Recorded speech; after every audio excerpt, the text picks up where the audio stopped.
Welcome back, Soreheads. So last time we got the two halves of this crankcase bolted together with the crankshaft installed. Now I don't expect this gasket here to be leaking, but it might be, so I'd like to find out as soon as possible by doing a crankcase pressure and vacuum test. In order to do that, we'll need to be installing the crankshaft oil seals on both sides, here and here, and also the cylinder head. So I'm going to begin with the crankshaft oil seals, and I shall begin with the flywheel side. Now the seal should be driven in until it is flush with this external surface here, and we have to be careful not to drive it in too far. There's nothing to stop it going all the way in. So firstly, I've made up another tapered sleeve, so that goes on like that. Next, here's the oil seal. I filled in between the two lips with lithium grease, so that goes on. Should be able to push it into position.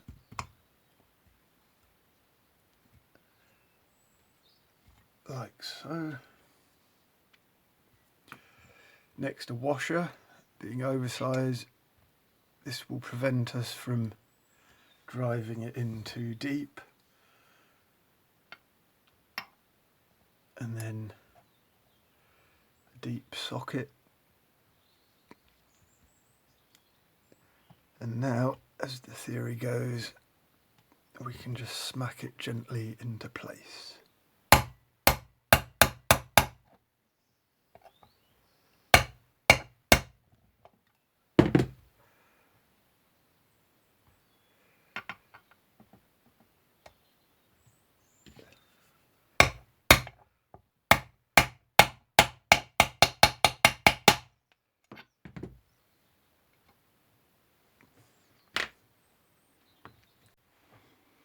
Now I'll just encourage the sleeve out with a chisel. There we go. Job done.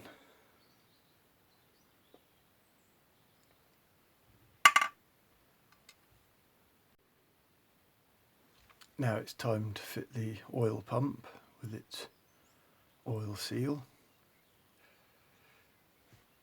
So I've fitted a new O-ring seal here, size 37.1 by 1.6 millimeters.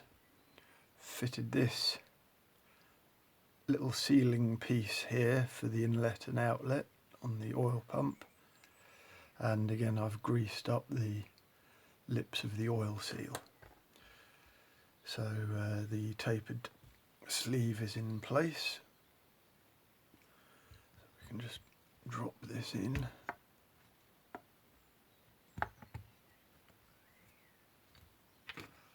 And get it fastened down.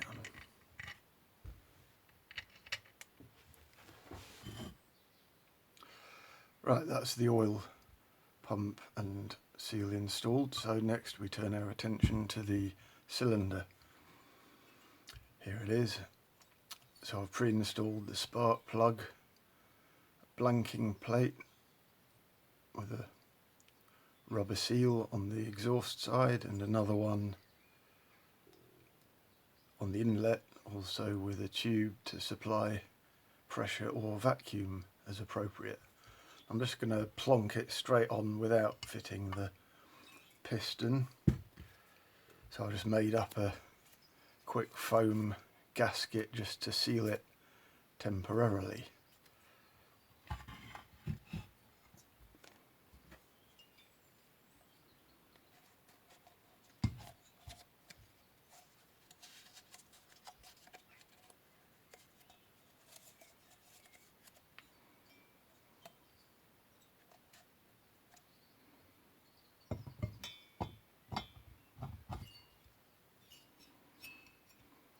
Okay, I'll get this bolted down and then it will be time for some pressure and some vacuum.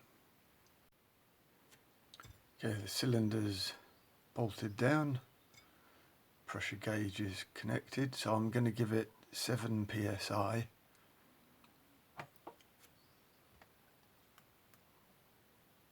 And then we'll wait for a minute and see what's happened.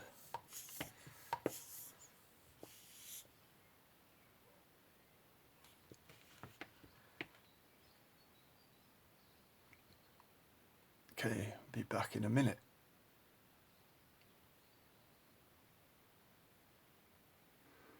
Oh, it's a minute and that needle's hardly moved, so that's very good. I'm happy with that.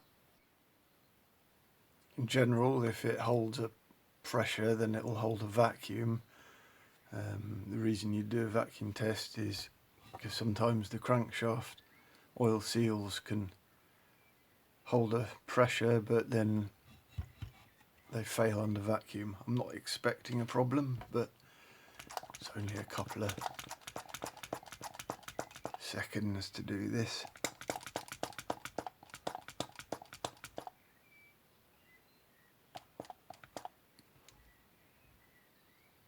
Okay, that's about 7 psi, so again we'll give it a minute.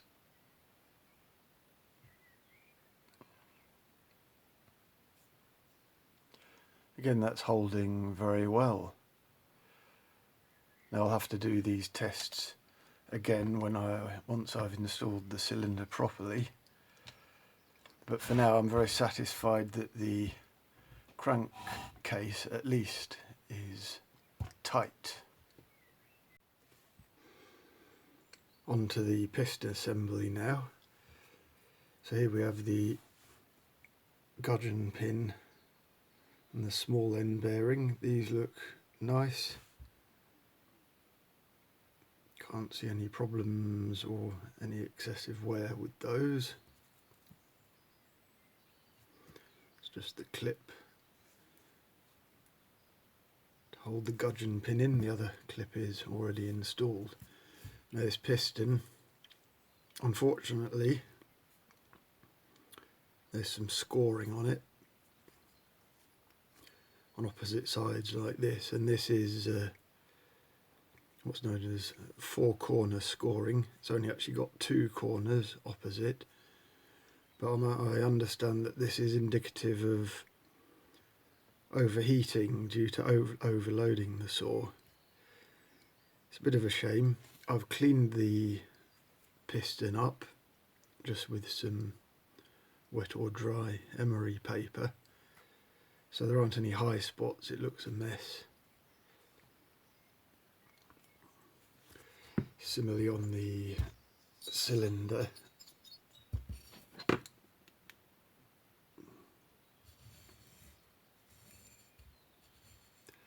a little bit of scoring around the exhaust port here, and it's a bit worse at the intake there, but again I've cleaned off any aluminium deposits with fine emery.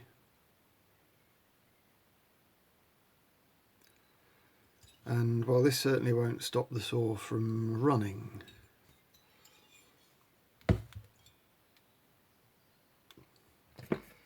I checked the ring end gaps in the conventional way, pop it in the cylinder and square it up with the piston, and the upper ring gap is 0.6 millimeters, and that's 24 thou, and the bottom ring was 0.56 millimeters or 22 thou. The factory manual specifies a gap limit of 0.6 millimeters, so technically I should really be replacing these rings, but I'm going to put it all back together as is and see how the saw runs and what the compression is. It's more of a little educational hobby for me than getting a saw which works perfectly at this stage anyway.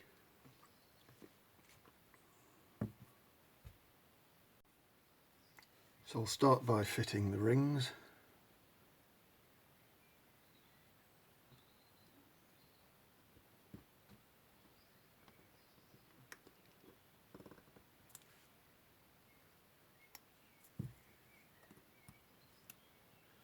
So the lower one.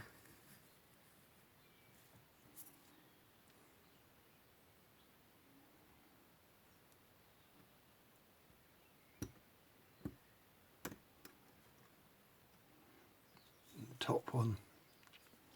They also seem fairly nice and springy still.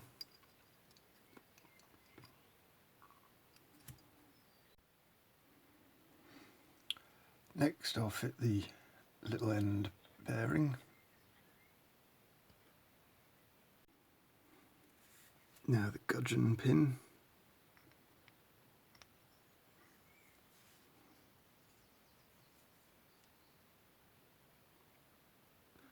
Like so.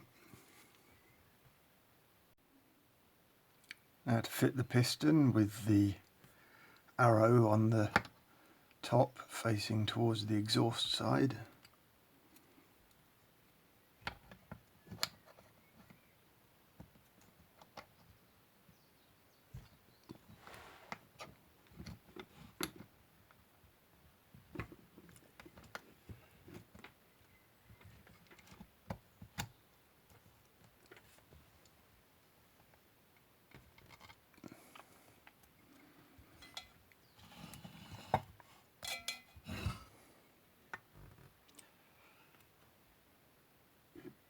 That looks good. Now it's time to wrestle this clip into place.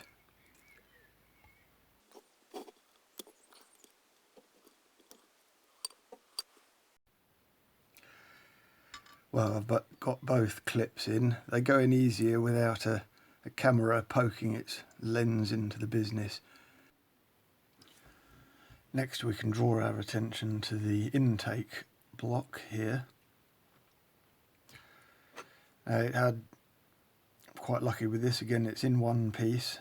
I've heard that these often crack with age, and it has kind of warped a bit. You can see it's warped in here, and I had to file a bit off here to make it line up with the intake on the cylinder.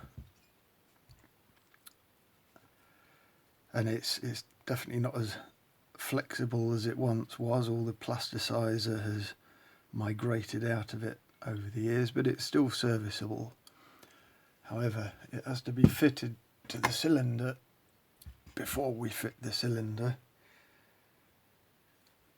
because then it has to kind of slot in here like this, and once the cylinder's in place, that is not possible. So I'm reusing the original gasket with just the lightest smear of sealant on it.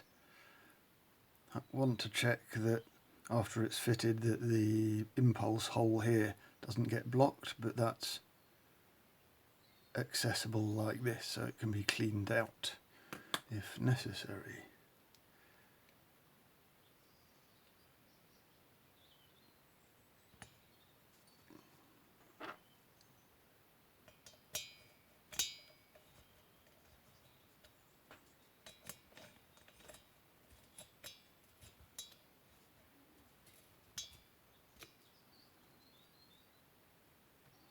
Okay, that's tightened down. Impulse hole is clear, so that's good to go.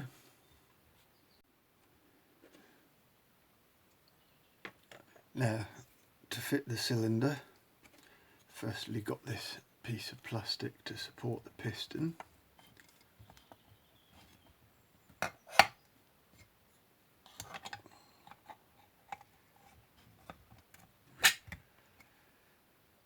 Like so.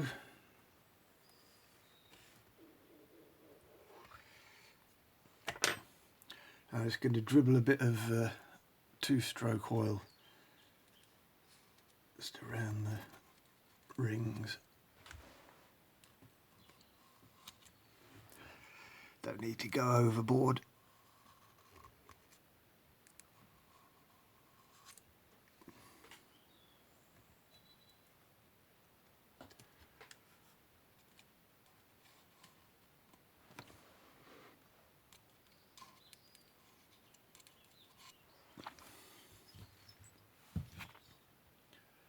I'll put a bit in the cylinder as well.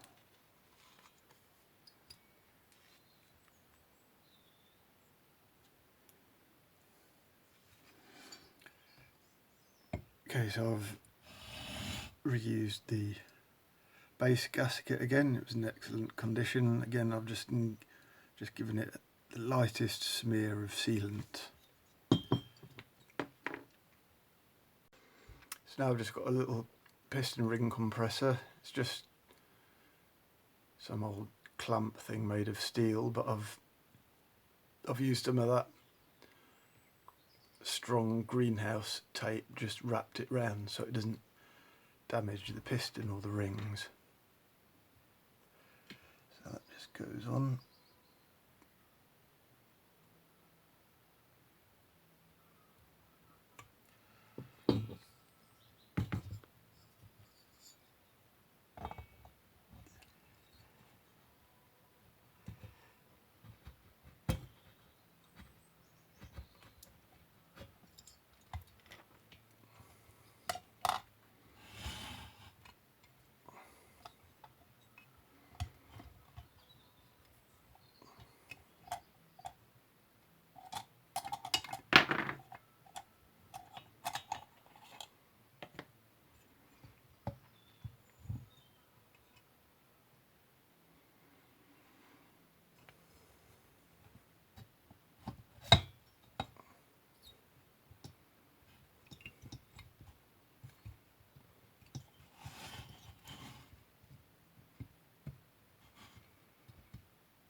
Right, so I've torqued the cylinder down. I've installed the blanking plate on the exhaust. Another blanking plate slash adapter on the intake block. Spark plug is in place. So let's give it 7 psi.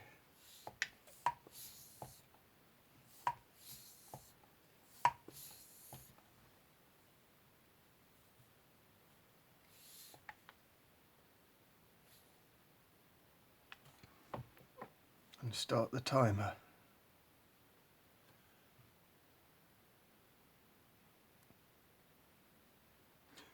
Okay, that's 1 minute and we're holding very nicely on the pressure.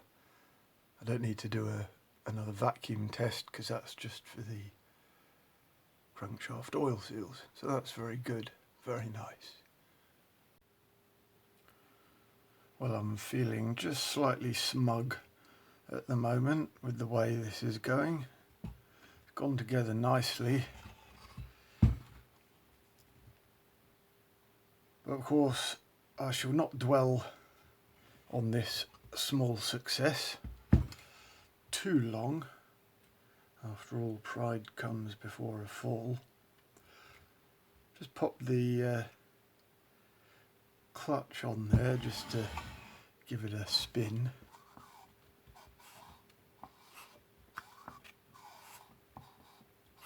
Nice sucky noises.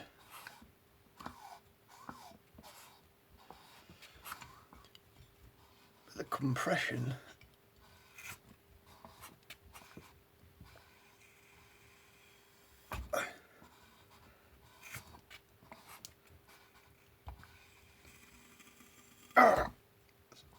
it's, well, I just hope I'll be able to start the thing when we get to that. Anyway, that's all for this session. So I'll leave it there. next time I think I'll be moving on to getting all the bits and pieces installed in the airbox. So for now, thanks for watching.